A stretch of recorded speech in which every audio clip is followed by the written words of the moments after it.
I don't think it worked that way. I don't think that people are saying, let's remember what Matthew's version of the story is. No, they're telling stories about Jesus for a wide range of reasons. For example, you're trying to convert somebody. You're talking to a neighbor, and your neighbor has some other religion. You're trying to convert them to become a follower of Jesus, and so you have to tell them stories about what Jesus said and did and what happened at his crucifixion. You're not quoting, Matthew. I mean, the Gospel of Matthew doesn't exist, and you've probably never even heard of somebody named Matthew. You're just telling stories.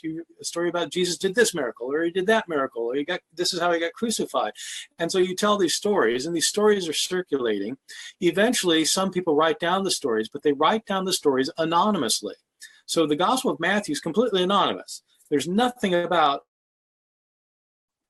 anybody connected with Matthew in the Gospel of Matthew having written this thing. What happens then is it's only about 100 years after Matthew was written that anybody said, oh yes, that was written by Matthew. So that the ascription to Matthew is being attributed to Matthew decades later, about a century later.